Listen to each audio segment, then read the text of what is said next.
नमस्कार, माय माउली हिंदी समाचार में आपका स्वागत है और मैं हूं शेख इस्माइल। हुजूराबाद विधानसभा उपचुनाव में सत्ताधारी दल की हार की स्थिति पर माय माउली हिंदी समाचार का विशेष स्टोरी।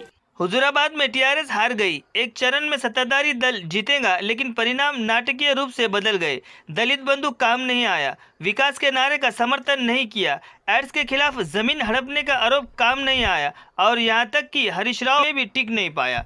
अगर टीआरएस आत्मालोचनात्मक है कि ये मूल है, उसके सामने असंख्य कारण है। इटेला राजेंद्र हुजूराबाद में सिर्फ एक सीमित नाम नहीं है, पूरे तेलंगाना में जाना जाता है। इसलिए बोलने के लिए विभाजित आंध्र प्रदेश में भी इटेला का नाम लोगों के लिए जाना जाता है। केसीआर ने जो पहली गलती की, वो ऐसे व्यक्ति के खिलाफ एक मजबूत उम्मीदवार नहीं था। गेलू श्रीनिवास एक छात्र नेता हो सकते हैं और उनकी आंदोलन पृष्ठभूमि हो सकती है। केसीआर को भी गेल को उम्मीदवार घोषित करने में काफ़ी समय लगा। नए उम्मीदवार के साथ प्रयोग से फर्क पड़ा। अब देखिए, कांग्रेस नेता कौशिक रेड्डी की टीआरएस स्कार्फ रैपिंग और एमएलसी गारंटी भी थोड़ी माइनस थी। क्या आप पार्टी बदलने वालों को इतनी तरजीह देते हैं? लोगों को लगा कि ये राजेंद्र के खिलाफ नफरत है। टीडीपी से बीसी नेता एल रामन्ना को पार्टी में बुलाकर इनगुला पेडेरेड्डी और कश्यप रेड्डी जैसे लोगों को आहत किया। केसीआर ने बहुत कुछ किया।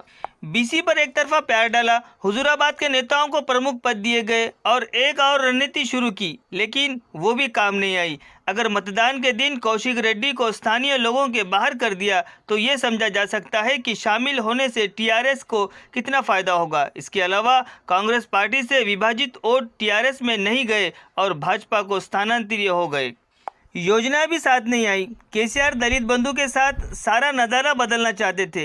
वे हुजूराबाद को एक मॉडल रूप में इस्तेमाल कर वोट हासिल करना चाहते थे, लेकिन वो कल्पना ही कर नहीं सकते थे कि दलित घोषणा के साथ अन्य वर्गों के मांगे शुरू हो गई। इतना ही नहीं, इस योजनाओं को लोग चुनाव स्टंट समझ रहे थे। हाँ, बाकी समुदाय से असंतोष टीआरएस के खिलाफ हो गया। अब देखिए, हरीश राव का कोई असर नहीं। चुनाव से 4 महीने पहले हरीश राव हुजूराबाद में रहे और सब कुछ संभाला। उन्होंने संयुक्त करीमनगर के नेताओं को शामिल किया। चुनाव प्रचार में जहां गेल श्रीनिवास तो पीछे छूट गए, वहीं हरीश राव ने पूरे निर्वाचन क्षेत्र में जीत हासिल की। फिर भी कोई नतीजा नहीं निकला। अंत में केसीआर हाउस के लिए मंजूरी की कमी भी उस पार्टी के लिए माइनस बन गई है। टीआरएस की हार एक और कारण पूरे मैदान में केंद्रीय बलों की घुसपैठ और मतदाताओं को लुभाने की कम संभावना थी। सत्ताधारी दल का यही अति विश्वास है कि कोई उम्मीदवार लोगों को केसीआर और टीआरएस के लिए वोट देगा। हुजूराबाद में बिल्कुल भी काम नहीं आया।